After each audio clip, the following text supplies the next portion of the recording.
What is going on, Wolfpack Nation? I hope everybody's doing amazing this evening. Again, we are so excited here to have another Tuffy Talk live show here. Again, we got Mackenzie, Greg, and myself, Blade Smith here. Mick and Ash will be joining us here soon and momentarily as well. But make sure, again, if you're tuning in here with us for the first time or don't know what's going on, make sure just send us a comment. Let us know who's here.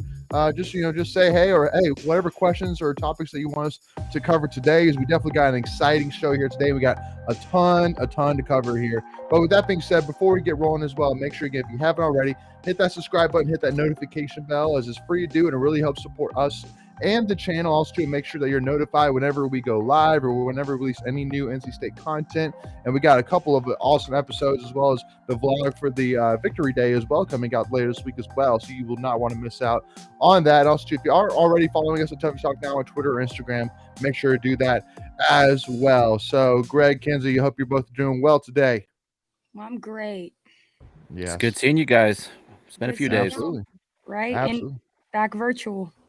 Yep. Back virtual. I know. Yeah. We were all three of us were together at Meet the Pack Day on Saturday, which was awesome. First of all, I mean, obviously, if you're an NC State fan, I would love to know your comments here, and so make sure to let us know in the comments what you thought of the Meet the Pack Day. But to me, I thought it was a slam dunk. I thought it was. I mean, just like one of the things which I did say was I do kind of miss seeing the players wearing their jerseys. Just I think it just kind of adds a little bit of a niche to them a little bit. But I mean, I think that obviously having all the players like lined up right beside each other was really nice. Just that way you could easily, get to all the players instead of having them basically spread out all around the Carter Finley concourse. But also too, as well, obviously, being indoors with air conditioning is always a nice touch as well. And you having it on the ice rink or the basketball, where the floor would be, that was probably cool as well for some fans that maybe haven't been on that part of PNC Arena before as well. So I mean, so Greg, give it to me first. I mean, I know you had plenty of stuff brought with you to sign, so it looks like you had it pretty much filled to the brim, every single piece that could have gotten signed. Yeah, it was awesome. Shout out first off to the Pack of Wolves NIL collective. They did a great job putting that event together. They turned that thing just a few weeks from what I understand, talking to some of the members of the organization. You nailed it. I thought it was a great event. You can move from player to player really quickly. I just looking around, all the kids smiling, good time meeting players, and vice versa. The players just having a great time meeting fans. I thought, Coach Dorn has done a great job, getting the message out to, being great ambassadors to the program. So hats off to everyone that was involved, and I had a blast. Absolutely. So, and then Ken's, you as well. I mean, I know that I had a blast. My first time back in Raleigh since I moved out. It was a great experience. I love seeing the guys connect with the fans because, I know them from a personal basis as well as like a fan basis. But seeing them, how they react with like the kid fans was the sweetest thing I've ever seen. Yeah, absolutely. But, I enjoyed it. Absolutely. So, but again, it's also exciting because it also means that we're very, very close to September 3rd. So, Greg, go ahead. Yeah, I was just going to add, I hope Devin Leary iced his arm down because he was signing a lot of autographs on Saturday. Devin Leary has a bone to pick with all of you on this live. Okay. I walked up to him, and he was signing my stuff, and he was like, Kenzie, you were in here early today. And I was like, yeah. I said, I'm with Tuffy Talk. And he was like, yeah, I've heard about them. And I said, well, you need to watch our most recent video. We just did season predictions. And he said, well, really? He was like, I'll have to tune into that. I said, I'm the only person that have y'all going 12-0. And he was like, oh, really? And I was like, yeah. I was like, so me and you are going to have to team up and tell the rest of the fans we told you so. And he was like, I'll be sure to let them know at the end of the season. And I will be happy to take let's not ruin anything. Let's not ruin anything. Yeah, I'm not going to say, everybody already knows I had him going 12-0. Well, exactly. Yeah, no. And again, I mean, so again, make sure that starting on Thursday, we're going to be releasing part 1 of our season review. So if you want to tune in and see what the rest of us predicted in terms of season prediction, make sure to tune in then. But yes, as no shocker, Ken's had 12-0. So again, we'll see what happens there from there. But Macon is finally joining us. Macon, hope you're doing well, man. You got us? Yeah, man. I can hear you guys. You hear me? Oh, sound good, man. Sound good. So, so with that being said, so again, we finally talked about Meet the Pack Day. Now we can start talking about some other in-state topics specifically. So with that being said, we'll talk into our Tuffy's Weekly Rewind. Here we go.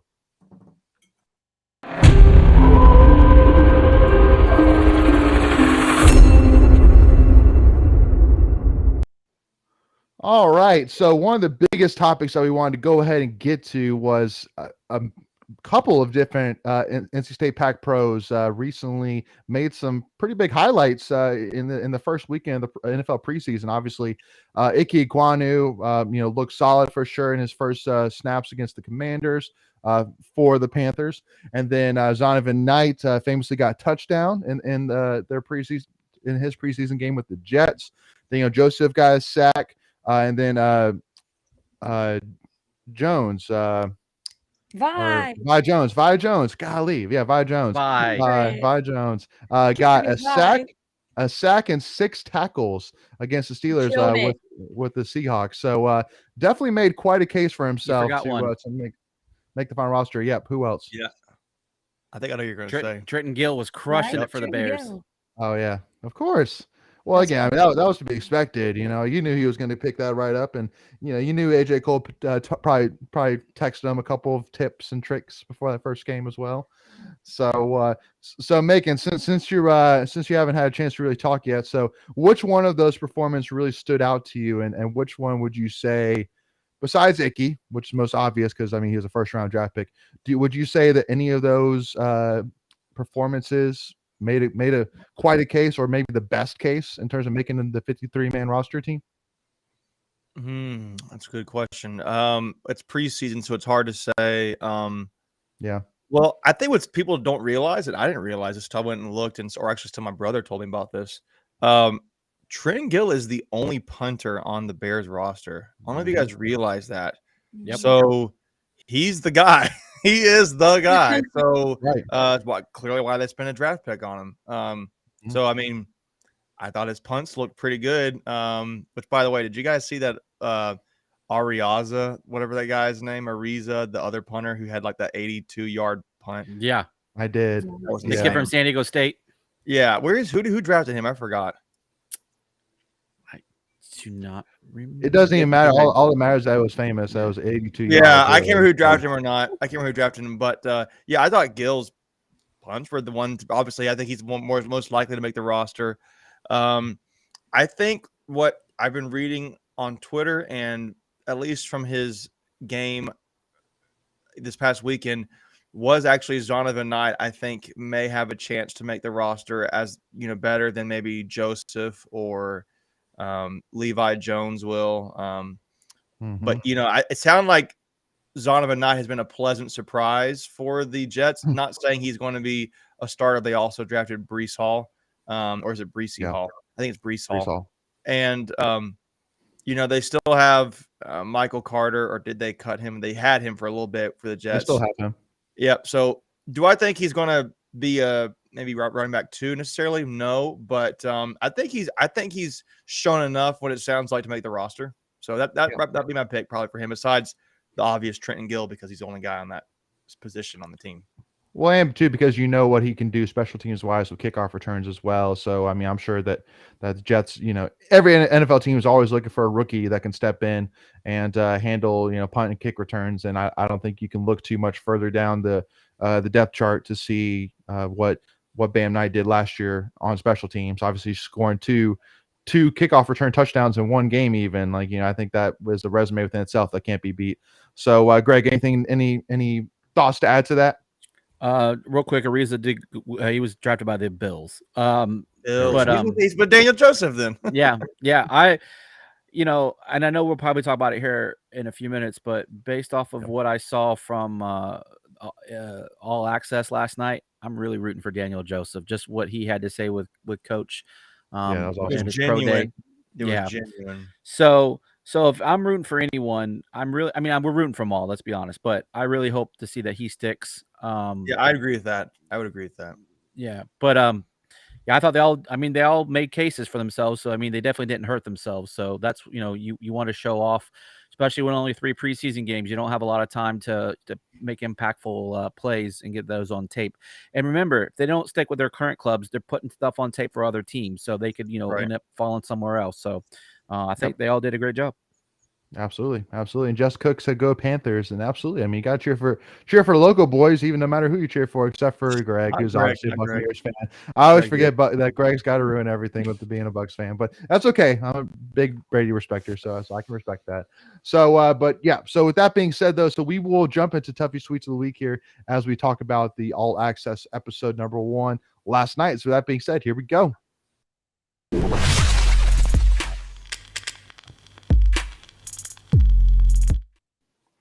All right. So our first tweet of the week, which kind of introduces the All Access, was actually a tweet which I wanted to, kind of give a shout out to Philip, who came out publicly. So earlier today, I posted a clip from the All Access episode 1 last night of Boo Corrigan basically making his speech to the NC State football team, basically let them know that they've exhausted all options. They've talked to the ACC. They've talked to every previous game and bowl schedules coming up, you name it. And unfortunately, they weren't able to find a game. And, basically you see Boo just tearing up and just absolutely heartbroken and basically making the point that because there was, especially after the bowl game and also even going back to after the College World Series fiasco, a lot of people were saying, well, is Boo doing enough? Like, we don't know what Boo is doing. He's got to be like, what is he doing? And we always said and knew that obviously Boo is not Debbie Yow. Debbie Yow, we were very lucky that with Debbie, she was very easily able to go out on Twitter, go on social media, or even talk to the fans and say, this is what I'm thinking, this is what I'm doing. But that's not the norm. And you obviously see that with Boo. And I think that's one of the biggest things that one of the biggest complaints from fans. But when you saw that behind the scenes footage and you saw the legitimacy and somebody was saying, well, it's acting. I'm like, no, that's not acting. Who said that? That's crazy. No, that's insane. No, that's not acting. That was absolutely as heartfelt and as genuine as it comes. And especially too, I mean, seeing his emotion, even though he's only been again athletic director for almost 2 years now. Again, he's still brand new to the school. He's brand new still to the players. And for him to be as heartbroken as to even like cry the fact that they weren't able to go after the possibility of getting 10 wins for only second or third time in program history. Like, that to me speaks wonders. So anyway, so Philip actually quote tweeted that tweet and said, "I'll admit I'm a major Boo Corrigan slanderer. I always felt, and in quotations, and somewhat still do, didn't feel like that he didn't push back as hard as he should have. Of course, I don't see what happens behind the scenes. I only saw the results, but Boo has gained my respect. I was wrong." And so huge shout out to you, Philip, for sure. And again, I mean, completely understand. Again, it was a for sure transition because once again, we were very spoiled with Debbie. So, but I think that we all can see once and for all that Boo truly does care and Boo truly is fighting for us, even though it may not be as publicly obvious as it was with Debbie. So, Ken's first initial reactions, to Boo, and I mean, anything I left out specifically for that? For initial reactions to Boo, personally, seeing him in California multiple times, like you could see the emotion. You could see the emotion on all their faces. Like being in that hotel, like seeing them come out of the meeting room, and then when going in, like it was just an entire vibe that everybody felt. Like your heart just sank for him. You got upset. It was just, I understood that Boo was hurt. I understood it. We don't see, like Philip said, we don't see what's going on behind the scenes. Mm-hmm. And of course, I'm gonna admit, being in California, it did kind of upset me that we didn't get another game. But obviously, like that's not just something you can snap a finger and get. So it was, but seeing that All Access just brought it all back. Like the emotion it just made you all emotional again. I'm sure everybody, even if there are people in here right now that went to Cali, like the emotion just came rushing back. Like I cried all over again. I got upset all over again. It was a hard trip. I honestly, when I watched that part of the episode, I had forgotten how frustrated I was and disappointed I was. And seeing that firsthand footage, I was like, Wow, dang, that really did suck. That really did suck. So I just kind of forgot about it. I mean, you kind of put it behind you. It's like, wow, that was very good inside footage, and it's why that whole show I think is going to be really fun and really exciting to watch. Yeah, It absolutely. just made you not respect UCLA again, Yeah. all over Well, again. the whole show made me want to run through All over. run through a brick wall for the team. Like that was like, oh my gosh. Like Dave Doran's little comments are amazing. I loved them. So it was just like I was mad all over I again. thought his comment to the team at the opening of the episode where he's like, the media who loves you right now are the same people who will stomp all over you. And that was like, that is exactly the truth. And I'm glad he's saying that. So yeah, and especially too, like when they put out like the tweet, from UCLA saying we're not able to participate, and then where even in the episode, Coach Doran talks about how in the previous day that the coach of the UCLA Bruins said in a press conference that we, as long as we have 11, we're able to play and we're ready to go. Like it really did make UCLA look like the absolute villain. Like anybody who watched that didn't even know what was going on. They saw that and went, "Oh my God, UCLA, they're terrible." So I didn't get to see the UCLA football post. They still have me blocked. To be honest, I'll say this. To be honest with you, the fact the way it was handled, the way they filmed that, even if that was honestly like a Carolina team, I would be like, that was wrong.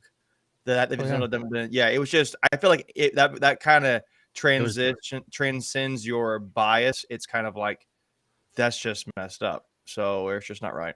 The whole thing was dirty, right? So, first off, everyone remember, this is an ESPN production also. This isn't an NC State propaganda video. So the way that they filmed it, Coach, like they didn't even have the common decency to call State and say, hey, we're not going to be able to do this.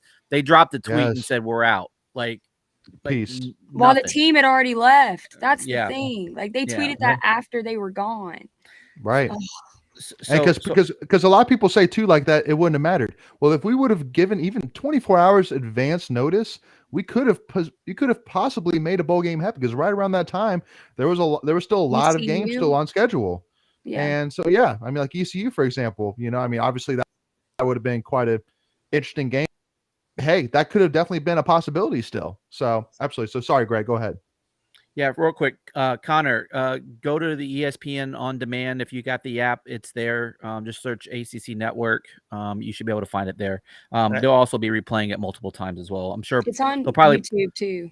It's on our channel. So there you go. So check it out on Tuffy Talk.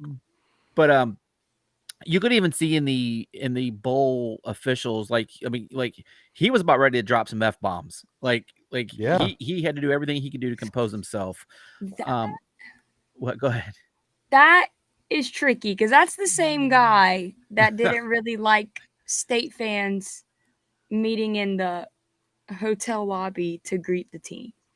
So he didn't really have many answers for us. So that part threw me off because I was like, he didn't really seem upset at all when we were there. But I guess seeing it, like Philip said, behind the scenes. But here's the thing to me, like at the end of the day, it doesn't really matter at this point. It's just kind of like it's interesting to observe what went down. But I could argue the opposite, though. I could say that even matters more because it is clear as day that the chips on Doran's shoulders are really from that unfinished business. So that's what I'm saying is that if is it relevant? Yeah, I get what you're saying. Yeah. Well, I mean, just saying. I mean, it's like at the end of the day, if it paints this beautiful picture, which leads us to getting the motivation that we need to win ACC championship this year, then so be it. Okay, then dang, that's just a storybook ending right there. That we were the team that got denied a bowl game and an opportunity to win 10 wins, and then it ended up with us being like 10 wins. We're going to go win 11 or 12. And we're going to go win ACC championship this year. Watch us. Honestly, I would love to see us somebody like down the road rematch us against UCLA just because it never happened. Like I'm not saying in this bowl, like in this even if if UCLA surprised everybody and played in the bowl game this year, I would love to just play against them just to be like, no, we get you. We're going to get you one time. So, but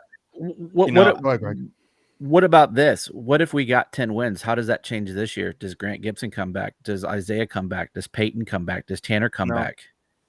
I don't think they do. Here's why. I think they were looking at leaving a legacy last year. Exactly. 10 wins was the legacy they had in mind. If they get 10 wins this year, that's the legacy. They wanted to leave and they finished the business. Now, You can now. The question would be, if they don't win a championship, do they come back? Now, I think there's so many guys who would be missing out on money and potential there. Like, the question is, well, Devin Leary is just going to be a redshirt junior, right? So he could come back, but does anybody really expect him to come back after the season? He's probably going to have to. No. Does anybody really expect, maybe not Drake Thomas, but Peyton Wilson or those guys who are going to be coming back, or Shaheem Battle maybe, or some of those guys? I don't think so. Yeah, Corey Durden. Yeah, true. Oh yeah. So, but with that being said, though, so again, I mean, wanted to kind of give you all a last second opportunity, but I mean, we do need to jump over. But any last minute big points you want to make about All Access? No. That great Tanner show. Go watch it. Great show. Go watch it. That Tanner Ingle speech. Yeah. No. Again, the culture is unreal, y'all. I will tell you. I'll say this last thing. Even watching it, I didn't get enough of it. Yeah, I watched it 4 times. Exactly. And I still wanted to. I was like, it's over. Yeah. Right. Wow. We need others. I was so mad. I was so mad it was over. So episode 2, again, I think this is every Sunday night recurrence thing. So Sunday night, 8 p.m. ACC Network next week. Be there or be square. It'll be episode 2. The Wolfpack Strikes Back. yeah. The Wolfpack Strikes Back. I love it. Anybody? Come on. I love that. All right. So next tweet here, again, just wanted to kind of touch on this as it kind of leads us into our next topic, which obviously is about the AP poll. Obviously, heartbreaking news coming out of Wake Forest fall camp with quarterback Sam Hartman being out indefinitely. Now, again, indefinitely means there's no set time. He could return in a week. He could return back next year. Nobody really knows. But again, obviously, this is not what any of us want. Even us NC State fans would want. It's not how we want to win. And so again, definitely heart goes out to Sam Hartman and his family as well as they recover. And again, we'll be cheering for you, Sam, 100%. But really that kind of leading into our biggest topic, obviously, which is, I want to make sure that I bring up the right one, not ruin anything.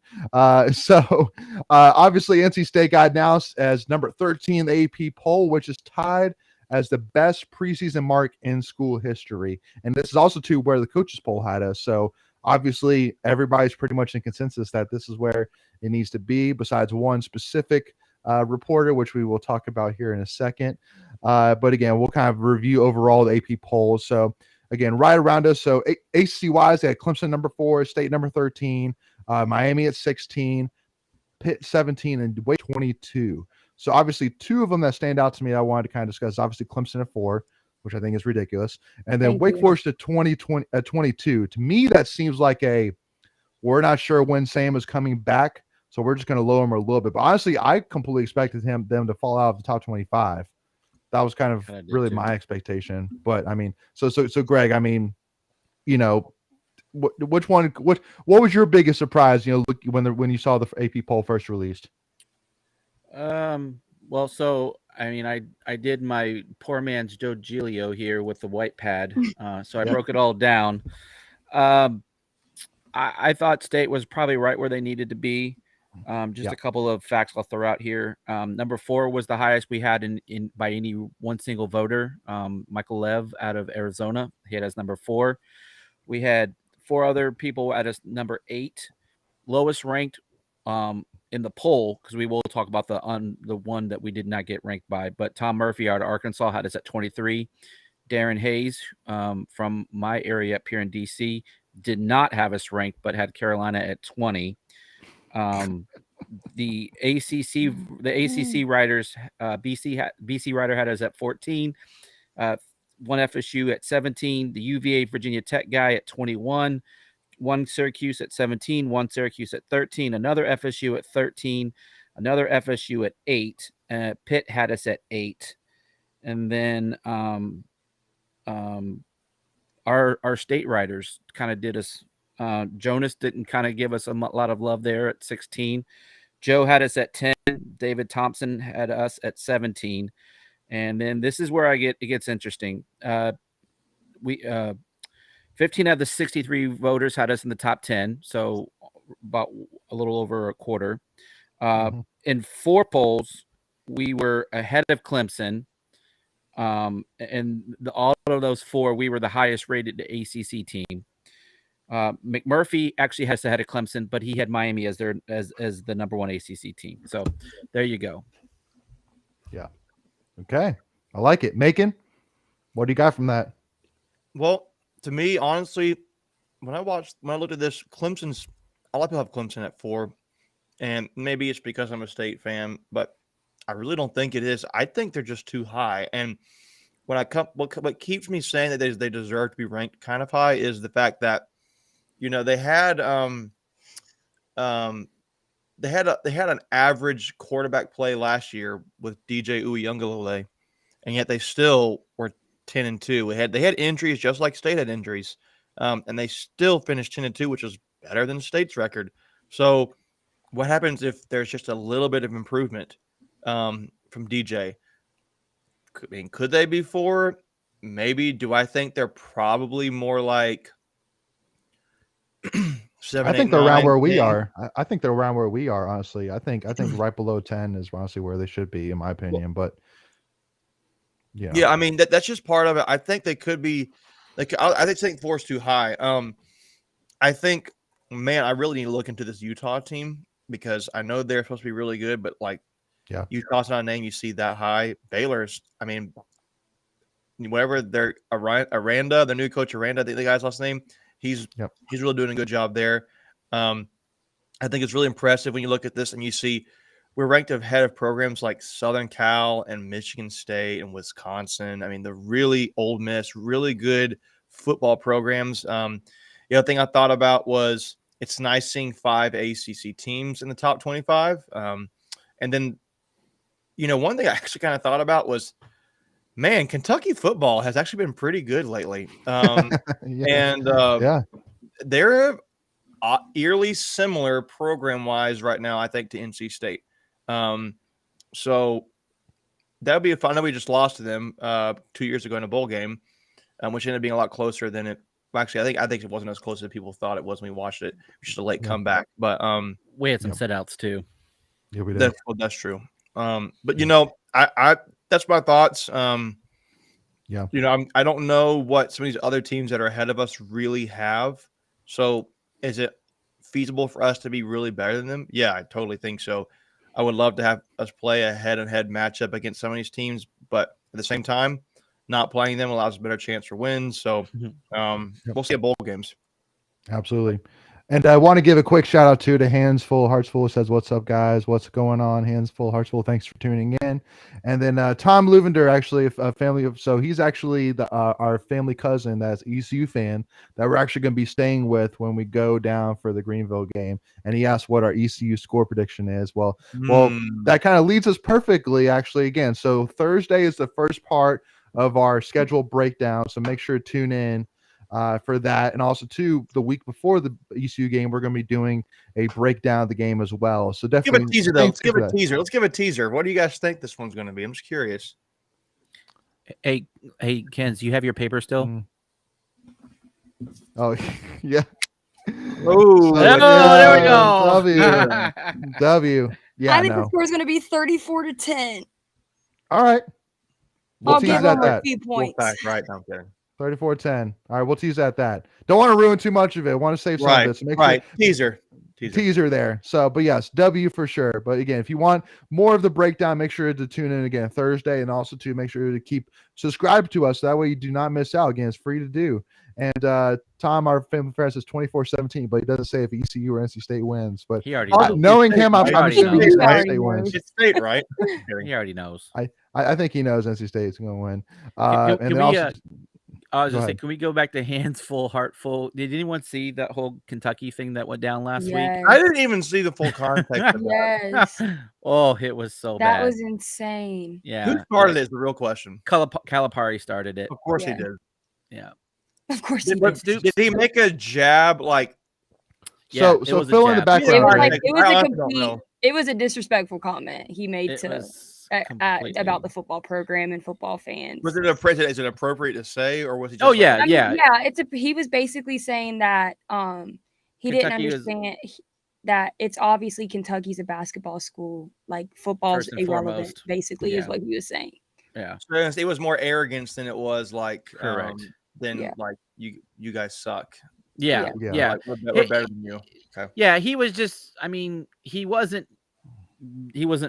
wrong, but something that you don't talk about one of your fellow programs within your school. I mean, like Yeah. everyone knows it. It's one of those things that everyone knows it already, but don't say it. Like there's no need for it to be said. And it's for the benefit of the school. It's a good thing that Kentucky's getting good at football. Yeah. It's not a bad thing they're getting Hands good at full, football. heartful comment. Yeah. Yeah, I can. Yeah, That's the I'd same be like, dude. Well, but see, it might be the other way around in this case because State's kind of known right now more as a football perceived school, so it actually be kind of more the other way around. But I totally get that. You just don't say those kind of things, especially when they've been pretty balanced relatively lately. So. Yeah, and Mark Stoops was like he didn't engage. He didn't play in the mud. He just said, look, I just stay in my lane, and he said I'll continue to support other programs at the school, and somebody went up there and say, "Don't you dare respond." Probably One so. of the comments I saw, it was of a person who has season tickets for basketball and doesn't really go to football games, and he was like, he was basically talking about, he was like, that's extremely disrespectful to all Kentucky fans all around, because I mean, think about, like, I feel like Kentucky fans are kind of like State fans. Like, you're a fan for every athletic event, no matter if it's tennis, football, basketball, track, like whatever it is. So it's just like, sure. It was that comment really made me think. I was like, dang, like he's right. Like, not even caring about it. Yeah. So anyway, now the one thing which I did want to bring up was Josh Goodson actually put out a tweet of us quoting a website called the collegepolltracker.com, which basically tracks typically who do you have ranked higher than the consensus for a routine basis. So meaning that, like, for example, if you have State ranked like 10 spots higher routinely week after week, year after year than the consensus, then it basically keeps track of that and says, okay, you obviously have a bias towards NC State kind of deal. Well, in this case, so basically it's about Darren Haynes, and this is the one that actually has State unranked, but has UNC ranked number 20th. And the only person that did not rank State, by the way. Is the only person that did not rank State. And on the website actually says that Darren Haynes has a bias towards, drum roll please, UNC. And again, to me, it just, I mean, to me, I think that we should talk about, or that the committee should talk about taking his privileges away, because I think that's just ridiculous, to say the least. Like, how could you possibly back that up with legitimate research saying that there are 25 teams this year preseason wise that are going to be better than NC State are? Now, I mean, again, I know that obviously it doesn't really matter at the end of the day. The games itself are going to speak for themselves, but still, I mean, because preseason polls matter a little bit because of the fact that, again, depending on where you are, you can only move up so much depending on how your season goes, kind of a deal. So just throw it out there real quick. Go ahead, Greg. You got it. Real quick. Yeah, he wasn't the only person that put UNC in, though. Just for the record, Nathan Bard, who covers Ohio State, had him at 23. And the only thing I can think of is he's a Michael Jordan fan. That's probably the only reason he put him in. Yeah. Well, I was going to say this too. My dad was telling me he had a conversation with somebody just yesterday who was talking about how he thought State was overrated this season, and I mean, do I think like Big Game Boomer has us at number 4? Do I think we're the top 4 team in the country right now? No, I don't. No, I don't think anybody, but maybe besides him. I think we're better than Bama. Yeah, so Kenny's got him at 1. So, but no, he said that his reason was, well, it's like State was like a 1-2 plays away from being, 8-4, 7-5. It's like, I mean, you think about it, we have dropped. I'm trying to think what game that would have even been. Like Clemson. UNC could have got intercepted. No, we crushed Louisville. Yeah, I can't remember. I don't remember who the scores were, to be honest with you. But I mean, like UNC, I mean, the cornerback could have picked off the pass from Emeka, and instead of Emeka taking away. I'll give you this context. This guy is a Carolina fan who said this. But shocker. The only 2 games would have been Clemson and Carolina. That everything else, there wasn't close. And sure, it was at least 2 scores. Let's roll with that then. But you could also argue State was 1 or 2 plays away from being 10-2, 11-1. So I'm like, so you're saying I mean, that's just a silly argument to me. It's like super silly. Yep. It's silly. It's like, come on, dude. Like we were a couple plays literally away from Miami winning that game, and then I can't remember who other wins were that I could probably say were even closer. Well, Wake Forest and Miami were the games Wake that we Forest, only lost by probably, 3 to Wake Forest, 3 to Wake. right? So, I just thought that was just really silly. Yeah, Well, we could have been +2 or -2. So yeah, right. I mean, again, yeah, no. So terrible take there. And good fans, good teams find a way to win games, right? So exactly. I mean, we weren't the Absolutely. greatest team, but we found ways to win the Clemson game. We found a way to win the Carolina game. They were different ways of winning those games. Very different. Very different. Yeah, no, absolutely. And so again, it just speaks a lot to the again the culture of the program that we were still able to rally around Chris Dunn and not let one missed field goal make or break the game for us. And so that's why this year, spoiler alert, we're predicting some big things here from Chris Dunn to revenge factor for it there. All right, so now the moment that everybody here has been waiting for. The topic that everybody has been waiting for us to discuss is finally here once and for all. Everybody's been waiting for. Oh, everybody has been waiting for. Started. Everybody said we got to talk about it. Now, again, there has been some updates that have happened since this tweet, which we will share here. There goes my helmet. So we're getting a legitimate shelf put back here. So, but that was totally DIY in the meantime. So, but anyway. So obviously, yes, and see, Justin Cook said, "There it is," with some laughing faces. So, when was the podcast even originally done? I think it was released today, was it not? Yeah, it was. So it was the Tar Heel podcast show that you can see them on YouTube or listen to them on Spotify, just kind of like us, except we're better than them. And Period. yeah, pow, pow, pow. Yeah, Macon, where you at, man? Pow, pow, bam, bam, bam, bam. Well, you're the one with the buttons, man. You got the buttons. What are you talking about? So we're low budget tonight. Yeah, we're low budget tonight.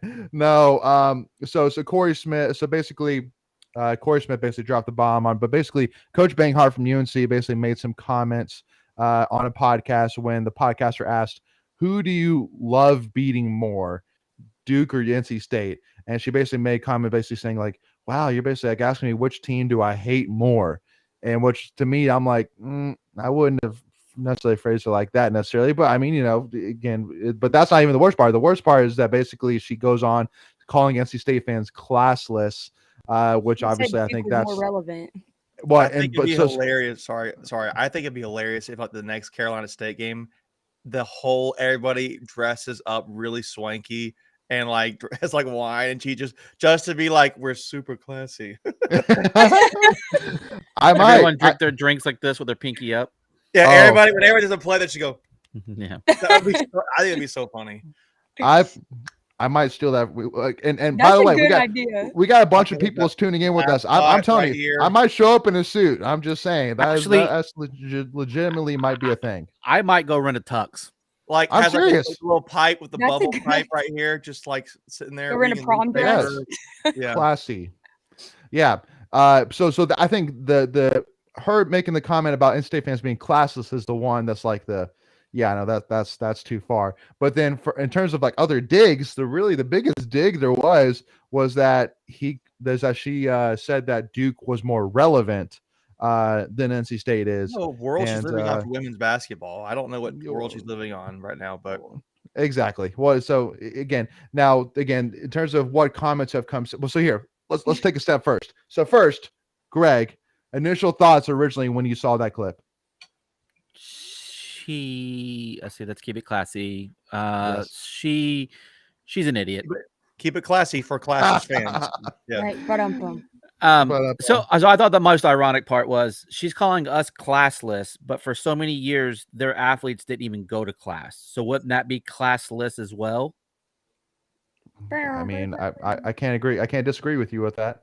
So no, she's a troll. I mean, she really is a troll. For someone with an Ivy League education, she's got about a 10-cent brain. Well, again, the problem is That's that so mean of you to say, Greg. That is so mean. And I will own it. Well, again, the I won't problem apologize for it. the problem is that she's saying that we're classless and she's coming after us fans. She's But making yeah, those she comments. started it. She Yeah. started this whole thing. We didn't come after her. She's the one that started the whole small gym, comments. And then what do you expect us to say? Be like, yeah, you know what? She's got a point. It's kind of small. Like, no. Like what? Come on. We Like, can so still beat. We could beat you in any size gym, ma'am. Like, Here's it the- doesn't here- matter where yeah. you play us. I Here's promise the you. funny thing about Reynolds Coliseum. You can argue that Coliseum built the ACC. Like, No, it Exactly. did. she's completely clueless. Well, Again, here's Here's that's my a thing. discussion Like, point. was she just saying that to just be like? Was she just saying that to stoke a fire to help the perception of the rivalry grow, or no, we're not their rival. You know that.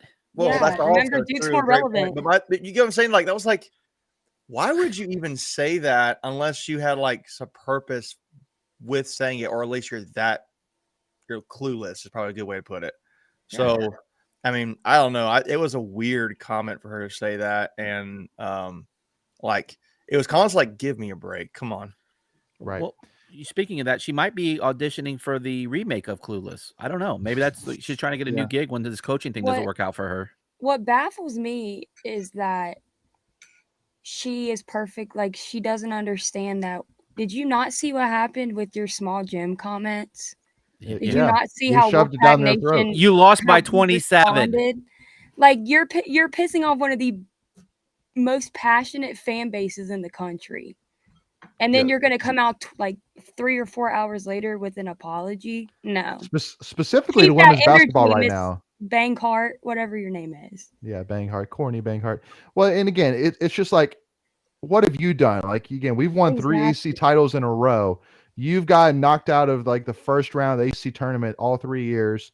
You haven't made it past the second round in your entire coaching tenure in No, this they did. NCAA I thought they made tournament. it past I thought they made it past this year. They made it. They won Okay. it Yeah, this they year. did. Yeah, they made it to Sweet 16 and got blown up by South Carolina. Yes. So My thing is if she uh, thought we were mean before, Yeah. her Challenge trip to accepted. Reynolds this year is gonna be rough. well, now, so then here's basically the updates that have happened since. So first of all, so if you go to the link now on the Tar Heel show, whatever it is, it's actually private now. It's actually not available now, funny enough. And on top of it is that if you find it on Spotify or whatever it is, that question and comment is actually deleted now. It's actually cropped out. So we're not exactly sure. Obviously, Because negative. It was negative publicity. It was negative. It wasn't positive.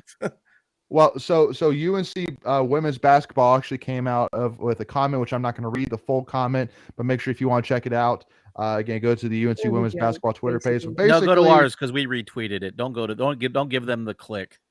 Yeah. Okay. Yes, that's true too. But I mean, or go read my quote to it and like that. Yeah, dog. mine too. Go like, Mine's go like, good. go like me and Greg's quote to compare her the to tweet. being like someone like acting like a Sharon. I need to speak to the speak to your manager. She's a Karen. yes. She 100% is a Karen, Karen. not I Sharon, want people to have Karen posters all over Reynolds when we play them. It's this Sharon in year. North Carolina. It's Karen everywhere else.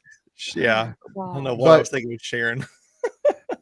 but to read just to read one piece of it though, I do want to say. So basically, she said, "I want to publicly apologize first and foremost to the players and coaches who have worked tirelessly to be great at NC State. I also want to apologize to the Wolfpack fan base. I have the utmost respect for the uniqueness of the rivalries in our state as they help our game to be great. Everyone involved in my program, NC State's program, and the communities at both schools deserve better, and you will get it from me moving forward." No, we won't. We will. Hold on. See about you know that. what I'm doing here? Everybody's seen SpongeBob. Exactly. Yeah. World's violin. smallest violin right here. Yeah. Mhm. Yeah. I She said that after making that comment. Yeah, that was the quote that was. I mean, she got called on it. She the got called statement on that it. was put Bubba out. Cunningham said, "Look here, you can't do that. You can't do that." I hope she actually gave a personal phone call to Coach Wes because she should. That's what made. I think that's what made us fans more mad because like Wes Moore would never disrespect another stoop coach, to that level, another fan base, another anything. Like he's just a respectable human being, and she's obviously the complete opposite of that. So the fact that she disrespected Wes is a whole different. Just makes you even more mad because we stand Wes. Wes Moore is a king. I'm so fired up about this. Well, here, so let me make one comment while you take a deep breath there, Greg. Yeah. So the one other thing which I'll say too, which is another reason I have an issue with it, is it's not like he asked the question and she blurted out, "Oh yeah, they're classless or She thought about it. classless." She literally said, let me think about it. So she literally had a chance to think about her answer, and she still thought of the word classless for NC State She fans. had that That's in her one of back the issues I pocket. have. She's had it in her back pocket. Yep. It's all right. Yeah. To me, honestly, I would just move along. Like she, she's a piece of work right now. So it's like it's just kind of like man, I get wanting to have the rivalry there, and that's fine. But and you can there's a way to do it. But that was just it's a low blow. I mean, like you want to talk about being classless and mean. That was kind of like a pretty classless and mean comment. So as a coach, especially. Yeah. And I don't mean piece of work as in like a innuendo to another word. I mean, just like I probably should have used the word phrasing like that. I just don't understand what she's doing by having that comment. It's what I probably should have said. I feel for her when she pulls that bus up to Raleigh. That's all I have to say. They're gonna get booed. Like they're gonna get booed as soon as they get off the bus. I feel for her. They're gonna have to run to the bus. But for real, imagine the whole student section just like dressed up. I'm gonna be there, and I graduated. And like a monocle and like really greased hair, slicked back, really classy. Yeah, holding Karen signs. But let's just go back for 1 second, because the question was, who do you hate more? And she could have said, "Who do you like beating more?" Yeah. Who do you like beating more? No, I thought they said hate. It was hate. It was hate. Oh, I thought it was. Here's what I actually thought was the worst part of her comment. I know you even said this. It was before she said the NC State fans things. She goes, it's almost like I think she said, and somebody needs to check me on this. She said something to the effect of, I think it's almost like asking me which kid. Who's your favorite child? Or was it your favorite child, or was it like? I think she said it's kind of like yes. It's kind of like who's your favorite. That's kind of like asking me. Did she say it was your favorite child, or what did she say? I thought it was like a comparing like who you hate more. Ah, gosh, that's like asking me about which kid. Yeah, when she said that second part, I was like, wait, what? You hate your kids too? That's what I kind of almost took. I was like, wait a minute, maybe I'd heard that wrong. Oh my god, I just got the greatest comment. So somebody, Gilbert Anderson Jr. commented on my tweet about the apology, saying, "I'm sure that quote unquote press release apology was made with the utmost sincerity. Haha. If you believe it's sincere, check out my listing for oceanfront property in Arizona." No doubt. I love that. That's great. So hold on, here we go. Hold on. Greg showing it. Okay, it was beating more. Yeah. But then she said, so it's like you're asking me, who do I hate more? Yeah. So she's the one that took it to that part. She's the one that took it to that part. But yeah, he said beating, she said hating. Yeah. So, but either way, again, y'all, it's. I think we've beat this horse to death. I think we beat this horse to death. Again, just brush it off. We're and then once it comes around that time where we're focusing on UNC, then we'll bring that back up then. But for the time being, hopefully one last comment. Greg, go ahead, Greg. I have season tickets for the first time. If that game is on a Tuesday, I will be taking vacation from work just to drive down there to be there. And it's going to be on. Somebody should like come behind her like a tuxedo and a waiter, ask her would she care for a drink, or like really, like a little Gatorade bottle. Annoying. Like, how do you take your caviar? Wherever she walks, just like sweep it up. We got to come up with something. We'll come up with something. We got some time. We got time. We do. Got time. The onus is on you, Wolfpack Nation. You got to kind of some way to dress up really classy and swanky for that game. Everybody's gonna be written out prom dresses. That is the ultimate trolling thing. I'm just gonna tell you right now. You just do that. That would be awesome. I'm doing it. Yeah. I'm wearing a tux. Tux, the polished shoes, grease, slick back hair. That would be awesome. Greg might actually throw hands. Greg's fired up about this. I just think it's ridiculous. Like, because Coach West would never do something like that. It's just, and that should be all you need to know right there. I'm done. Moving on. Yeah. Yep, and then want to kind of highlight two specific comments before we move on. So Will Pryor saying, "I wonder what she'll do if she ever wins at Reynolds." Which, yes, by the way, in 3 years she hasn't beaten us at Reynolds. She will show her backside. It's not a big gym, small gym. So Small gym. And then Nicholas Howell saying, "She's not so different than most Carolina fans I know. She just said it out loud." I'm like, that's true. But she shouldn't be saying out loud. She's a coach. She shouldn't be saying anything like that out loud. But anyway, So now, speaking of women's basketball, though, so now we're going to be moving to some other news as well. Obviously, news about Jada Boyd, unfortunately announcing that she is no longer going to be playing with us from here on out. And I don't know the exact word, but because she's still on the roster, but she's not going to be with us for next season. Greg or Kenzie, can you kind of correct me on that? I don't think she's enrolling. Okay. I heard from I have no idea, honestly, about anything. He's not even enrolling at state this year. Well, I saw somebody mention that she had. It was in I think it was an Inside Pack Sports interview or something like that they did on Jada, and she said something to the effect of that she at the time a few months ago, weeks ago, it was that she kind of was starting to see herself not in like playing basketball in the near future, something to that effect.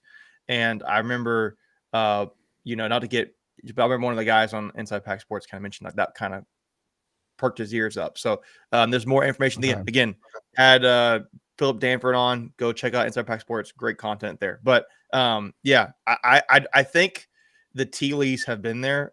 If people have been paying attention, I just think it's still shocking that she's still playing the best ball of her life right now, and she's just like, no, I'm done.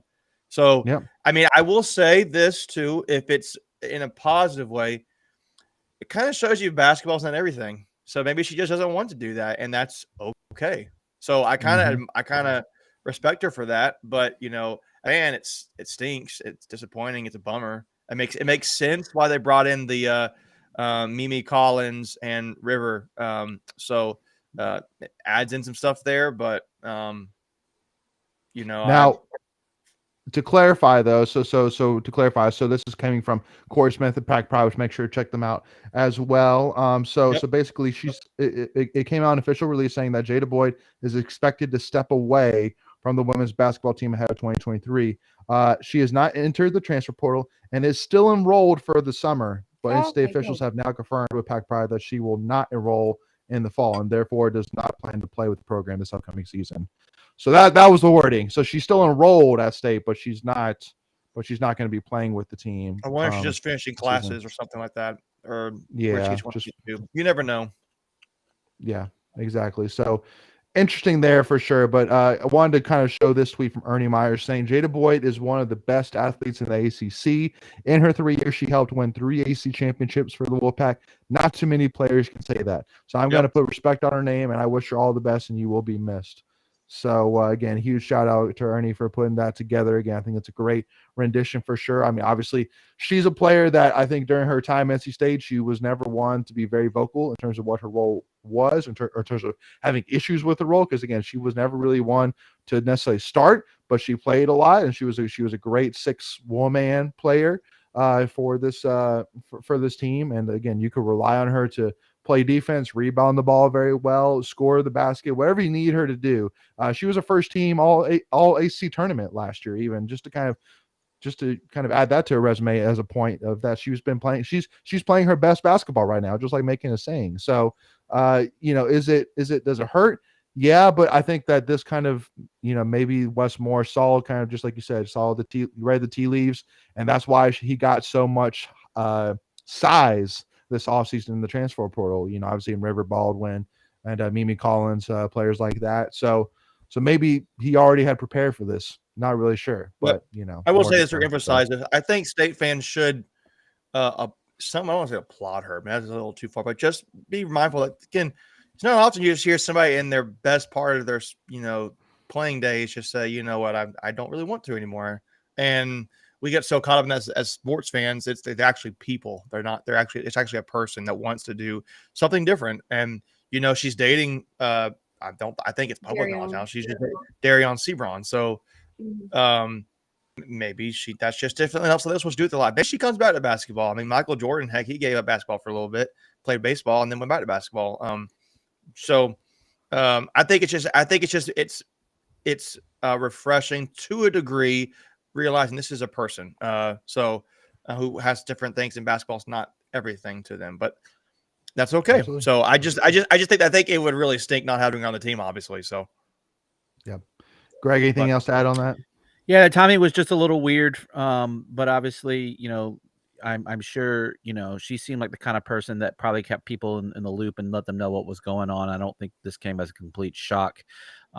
I would tell her, like I tell everybody that I meet in life, go live your best life. You only got one. So whatever makes you happy, whether that's, playing basketball, whether that's, designing clothes, whether it's fishing, whatever you enjoy in life, go do it, be the best at it.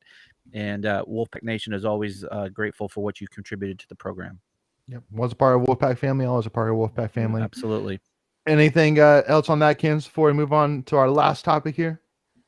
No, I feel like y'all covered it all. I mean, she's a great person. She's a great athlete, but she's a better person than she is an athlete. So, like, she's just, I completely respect her decision. I mean, I don't think she wanted to go public about what the reasoning was, and I think we all respect that. But it's just, I just hope she's happy.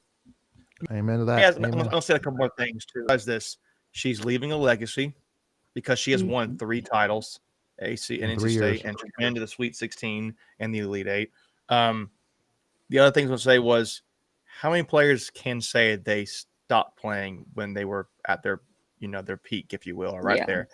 Not all players can say that. A lot of people end their career when they're dropping off. Right. So a lot of players want to be able to say, I want to leave when I'm at my best. I'm just done. So just to give kudos to her in that regard. But yeah, the timing is weird. It's a good point, Greg. That was a good comment. Yeah. I guess I'll say one more thing. Hopefully she got her degree.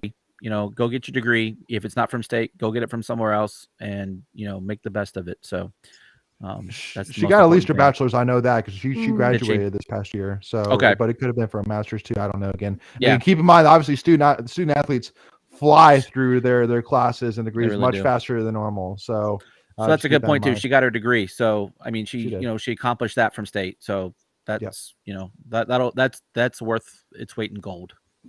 Absolutely.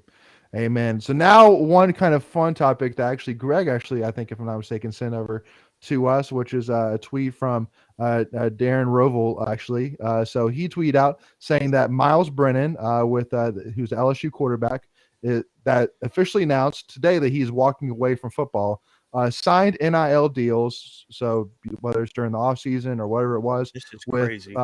With companies such as Raising Cane's, Smoothie King, Game Coins, Smalls Sliders, and Hollingsford Richards Ford. So I guess a car dealership. Vehicle.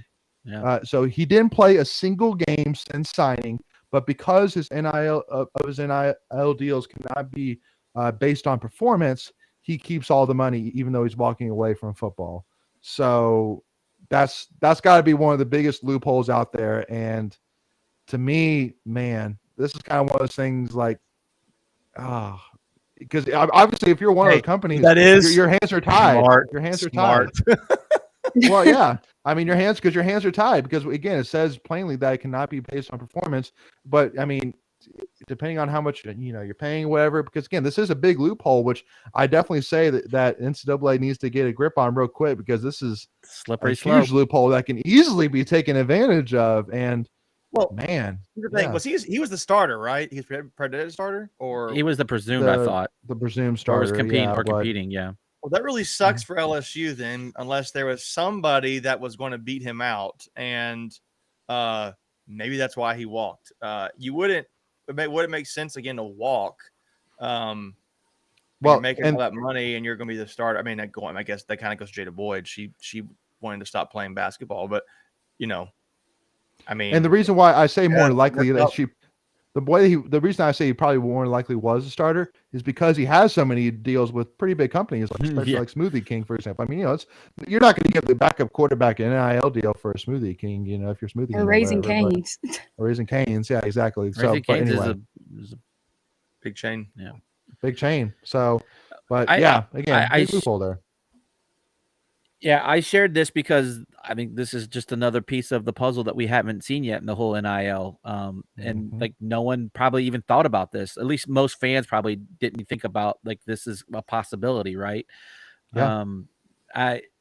I would be curious to know the numbers behind all of that, but since they don't usually release those things, we'll never know. But I mean, are we talking 50,000? We talking 100,000? Like right. That's just. I mean, that's as what is it?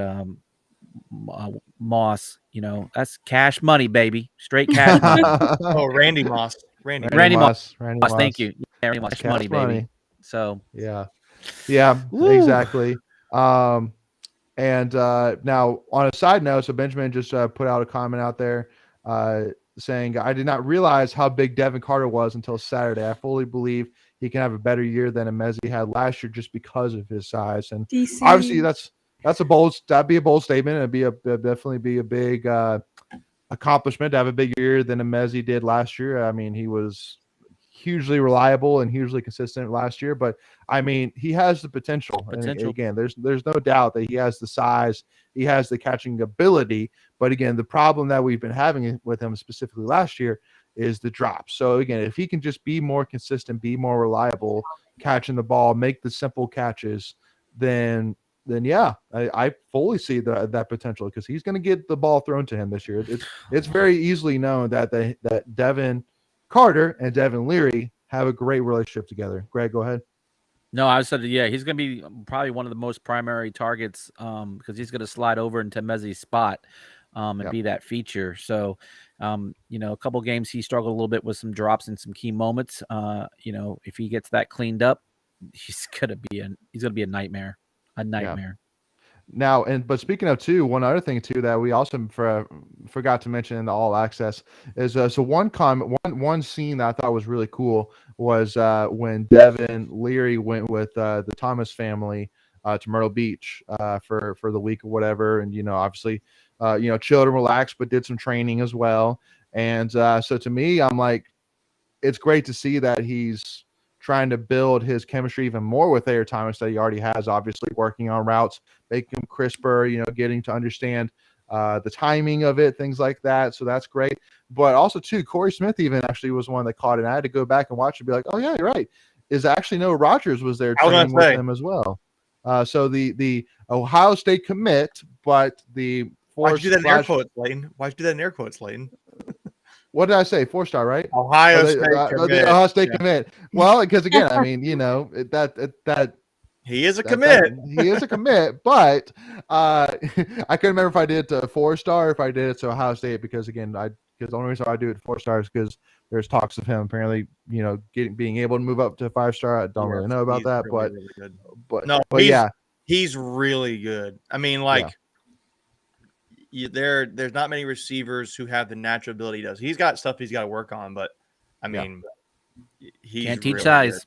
You can't. Yeah. Well, I don't even know that. I just think it's the way he moves, the way he's catches very the fluid ball with his hands. Yeah. So, but yeah, I didn't notice it. I think it was just a Corey Smith or something like that. Corey I think Smith from Pack Pride. So that was a good catch by Corey. That was kind of a neat little tidbit there. But here's the one thing we don't know: when that was filmed, because if you remember, they were releasing early teasers for this show, and I think they were releasing those teasers before he committed. Could have been in the springtime. Could have been in the springtime.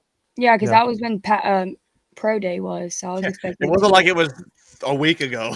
Right, exactly. No. So there's some context there. But still, it just proves the point. Don't ruin it in the moment for us, Greg.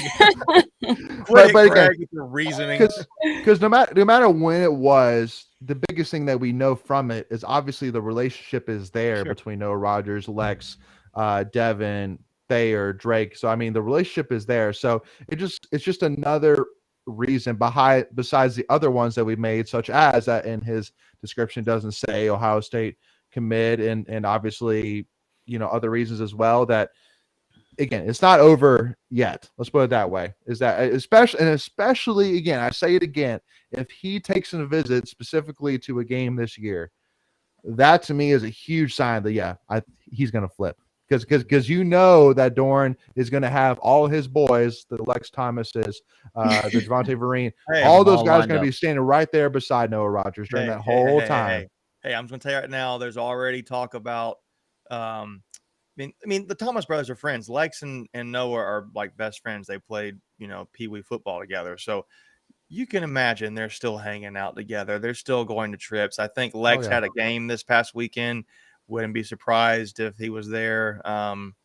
But yeah, I am very hopeful this is going to be a very good class. I don't know if Noah will flip or not. But heck, I like Dalen Smothers, who's committed to Oklahoma. I like Keith Sampson is committed to Florida State. I like he's coming in. the offensive linemen from North Carolina, Absher and Pendleton, who are committed to Notre Dame. Do I think all those guys are going to flip? No, but No. could it be nice to see one or two of them flip? Yeah, I think it could happen.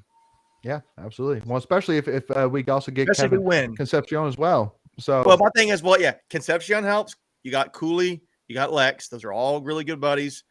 But winning solves a lot of those things. If you just win, environment.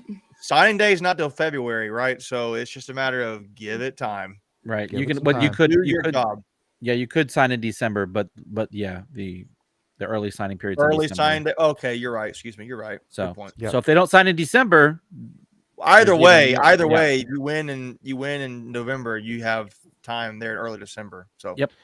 I still think like if you can get Noah to like a Texas Tech game, for example, which is probably the first game that you'll see the red lights, the crowd will be insane, like that, and well, that will be a great case for him to think maybe NC State is actually the place for me. Are you going to mention Greg? the Keith Sampson thing, Greg? yeah. So what I was going to say was they actually want him to come to Charleston Southern because that way they can spend more time with him after the noon game. game. Yeah, Yeah. Pack Pride had an article about that. So and it's Interesting. interesting. He's committed, but the only other place he will officially visit is NC State right now. So Correct. that's very interesting. It's just And that's Keith Sampson, who's four-star Four-star. defensive tackle. just to give for Florida State. Am I correct on that? Yep. He is Okay. committed to Florida State. He's from New Bern High School. He is a four-star defensive tackle, 6'3". I can't remember what his weight is, 260. Do you know his zodiac sign while you're at it? No, Right. I know what their color is. I know where he keeps the secret stash. I'm kidding. No. He enjoys long walks on New Bern Beach. No, it's not like that. New Bern Beach. I Did you say don't New know. Bern Right? Beach? I don't know. I don't live in Hey, North Carolina. Hey, here's my tidbit. I was born in New Bern, so Okay. I have a little bit of a personal connection here, but not like that. Not like that. Not New Not Bern like- Beach. Not like that. All right, y'all. Well, again, thank you all so much again for tuning in here with us for the Tuffy Talk live show here. Hope you all enjoyed it. Again, we talked about all kinds of different things, whether it's the coach down the road comments, whether it's the AP poll coming out. So make Whether sure it's again New tune Bern in- Beach. New Bern Beach, exactly. So make sure to tune in again every Monday night, 8 p.m. We'll have the Tuffy Talk live show here, and also too, we can also watch Nick and Adams eat a pork chop What is he eating? live on the Tuffy Talk live show. You just never know. You Chicken, just never man. know what you're gonna get. So again, make sure you tune in with us, and again, make sure as well to hit that subscribe button, hit that notification bell, so that way you're notified whenever we release any new NC State content. And also to make sure to do not miss out this upcoming week here, as we got again the second part of our offensive breakdown. Also too, we got the first part of our season predictions as well, along with the vlog from our victory day. So we will. So make sure to not miss out Pour it in, on Greg. any of that. Pour it in. There you go.